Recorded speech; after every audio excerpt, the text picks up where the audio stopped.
So here's the completed piece. You can see I have it thinned out and it's nice and sharp on both sides. So at this point, it's time to mount it onto a handle. This is just a piece of saguaro rib, and I'll cut in to the core of this wood using another knife blade of obsidian. So we'll start that right now. Now when I do this, I work slow and careful. You don't want to slip and cut your hand. This volcanic glass is extremely sharp. So I work slow and I constantly check the piece to make sure everything is centered.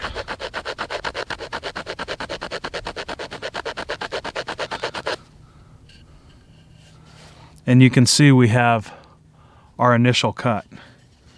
I just continue at it, just as I'm doing here.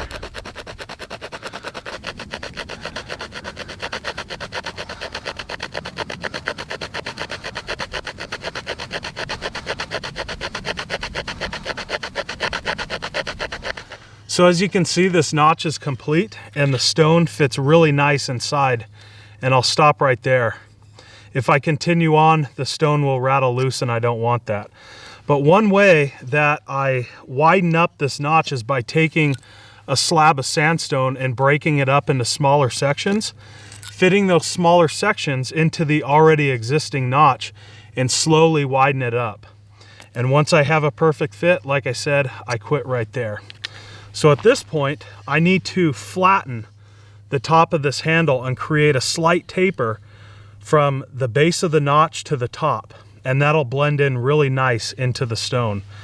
So I have a rasp here. This is a stone rasp, and this has a really rough abrasive top, and you can see that it's stained red. I've been working argillite on it.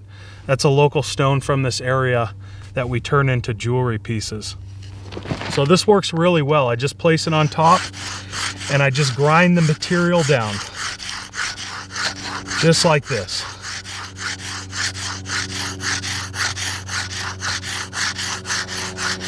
And you would be surprised on how much material is removed in a short amount of time. So you want to constantly check the piece and make sure you're not going too far. So I'll continue on until this is complete, and I'll be right back with you.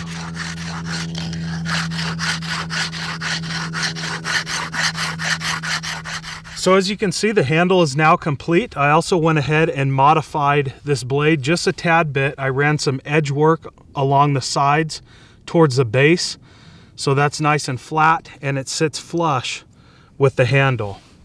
As far as the handle itself, you can see I went ahead and flattened that, created a slight taper from the opening of the base towards the top. On the other end, I trimmed it with that obsidian blade and did some grinding, rounded that out, so it's looking really nice. It took a few hours, but nevertheless, we made significant progress. So at this point, I'll create fire and we'll now mount the blade into the handle using a natural adhesive.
When fire is made and sustained, I heat up a pitch stick until I see it catch a small flame.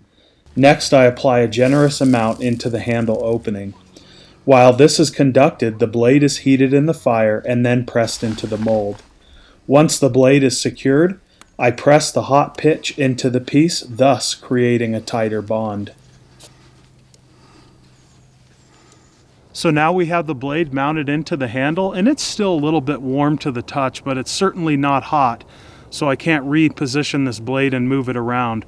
But you know, when I look at it from the tip of the blade to the back of the handle on both sides, this thing is very straight.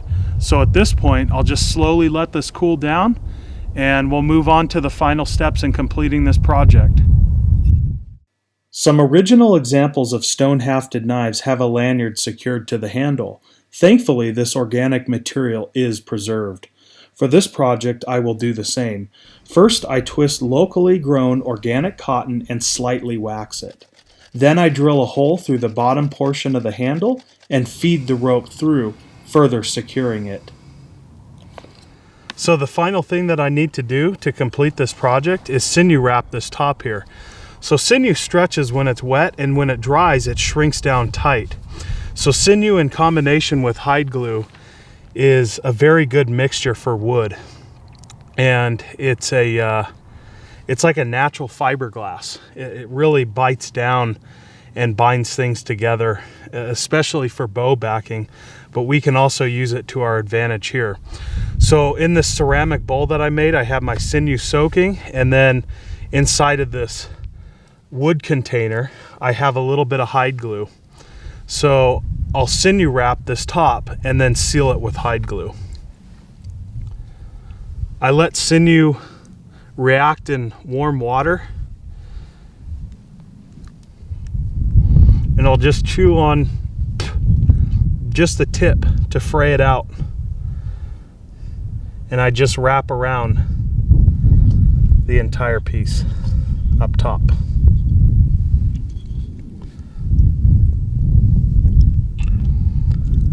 Well, same thing.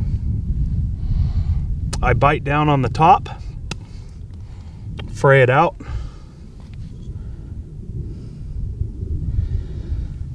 and then I'll wrap around.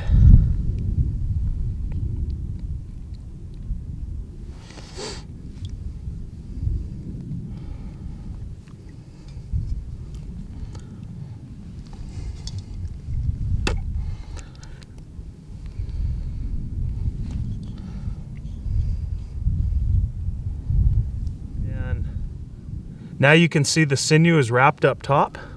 So I just mix in that hide glue with a little bit of water, and I run it over the top of the sinew.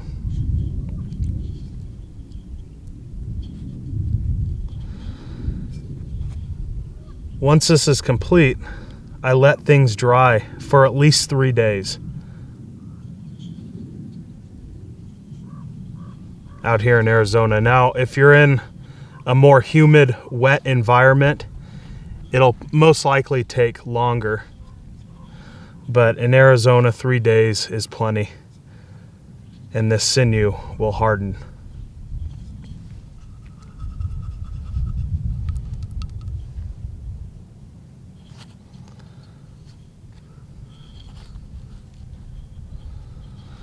All right, so that's what we're looking at. I'll be back with you in a few days, and we'll actually put this knife to use.